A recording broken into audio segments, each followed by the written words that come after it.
tiens premièrement à remercier mes contradicteurs pour le procès sur l'Afrique, sur la malgouvernance ou même sur la France-Afrique. Bravo. J'abandonne ma liberté à cet homme. Si vous aussi vous abandonniez la vôtre à cet homme, là était l'essence même du contrat social de Hobbes ou de Rousseau. Mais aujourd'hui, cher auditoire, il n'est plus question d'abandonner une liberté ou une souveraineté au profit d'un quelconque souverain, mais d'accepter d'abandonner, de léguer une partie de votre liberté et de donner vos voix au profit d'un candidat à la présidentielle. Là est la façon souveraine et légitime qu'a le peuple de créer le pouvoir.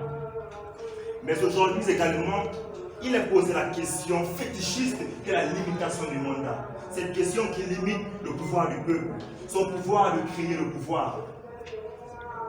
Alors, mesdames et messieurs, posons-leur la question.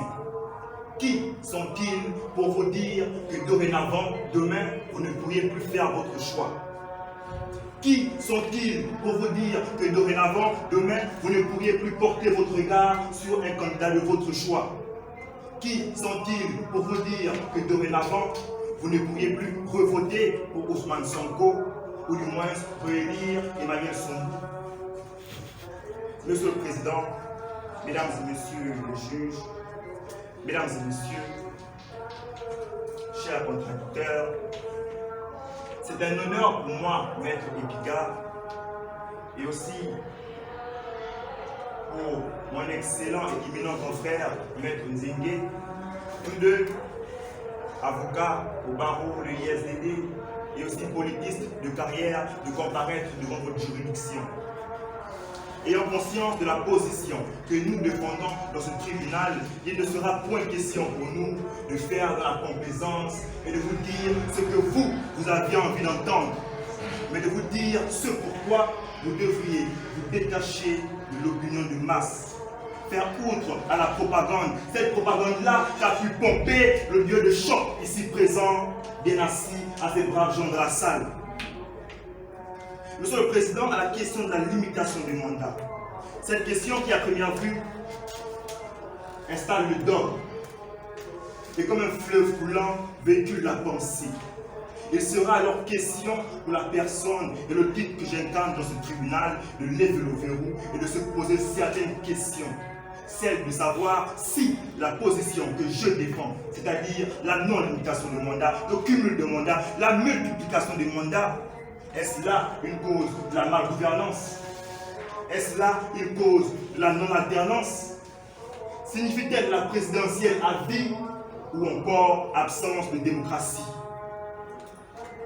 Figurez-vous, mesdames et messieurs, monsieur le Président, qu'à cette question, vous n'avez pas besoin d'une grosse boule de cristal pour savoir ce qui est vrai ou faux, tant bien que nous marmottons à longueur du temps que s'il y a malgouvernance ou mauvaise gouvernance, c'est certainement dû au manque de virtuosité de certains dirigeants. Et en y réfléchissant, le temps, le délai ou le fait de limiter le mandat n'est ni une promesse, ni un début pour le développement. Quel est ce plan d'action-là, mesdames et messieurs, que vous, si vous étiez aujourd'hui chef de l'exécutif et de la magistrature suprême, pourriez-vous pleinement, je dis bien pleinement, assurer en un mandat de 4 ou 5 ans? Ayant conscience de la capacité qu'a l'homme de toujours vouloir mieux faire les choses et de toujours vouloir se surpasser, nous voyons là que le temps ou même le délai dont fait allusion mes contradicteurs est bien plus que stressant. Oui, mesdames et messieurs, le temps est un élément majeur pour la réalisation des politiques publiques. Et si ça se trouve, Donald Trump n'a toujours pas fini son mur.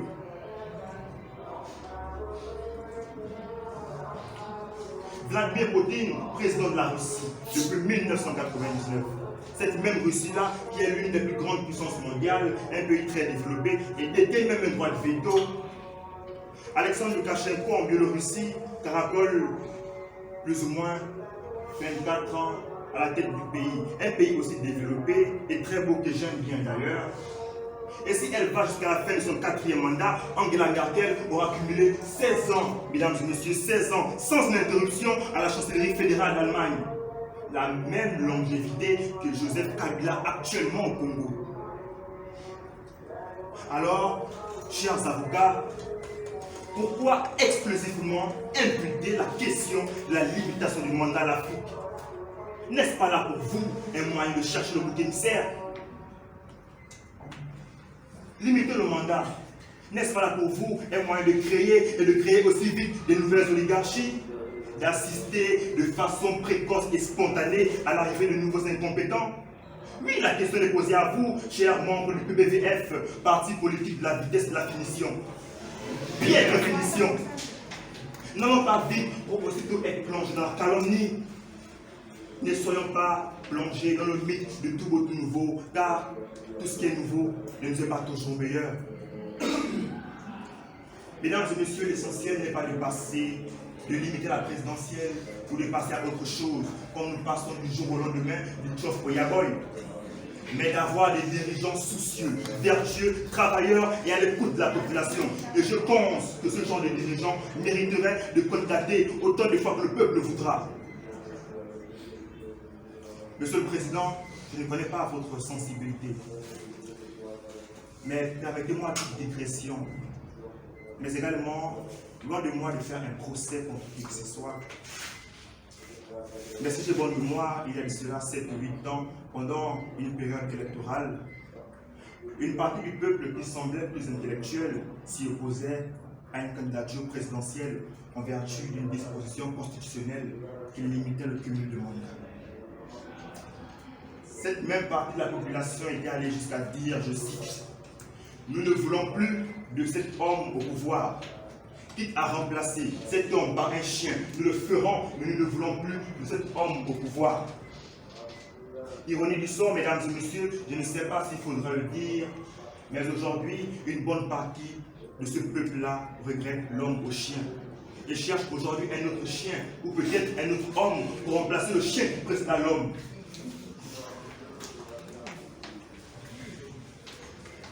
Le fait de prôner pour la non-limitation du mandat ne veut en aucun moment dire absence de démocratie, vu que nos dirigeants ne sont que des mandataires du peuple. Ce même peuple-là qui fait son choix en toute légitimité dans une démocratie directe. Alors donnons au peuple son choix. N'avons-nous toujours pas besoin de Nelson Mandela, ou de Thomas Sankara, ou de Lumumba? Tous ces hommes que j'ai cités, Monsieur le Président, qui, en raison de leur mort, auraient été certainement jusqu'à présent le choix du peuple. Alors laissons le peuple son choix. Monsieur le Président, ne nous faites pas dire, comme ceux-là qui ont dit quelque part aux États-Unis, que Obama aurait dû s'éterniser encore un peu au pouvoir, juste un peu pour échapper au régime Trump. De la même façon qu'il y a pour chaque élection droit de vote, il doit y avoir droit de candidature. Parce que figurez-vous, Monsieur le Président, que limiter le mandat, c'est comme limiter un rêve. C'est comme limiter une liberté. Cette liberté-là, de voter et de revoter pour son leader. Mon réquisitoire ainsi constitué, je termine en disant, Monsieur le Président, que le cumul de mandats ou la non-limitation de mandat ne veut pas dire absence de défaite à la présidentielle. Et que œuvrer pour la démocratie, c'est laisser le choix au peuple de faire son choix. Un choix que je dirais à ce niveau sans limite. Je vous remercie.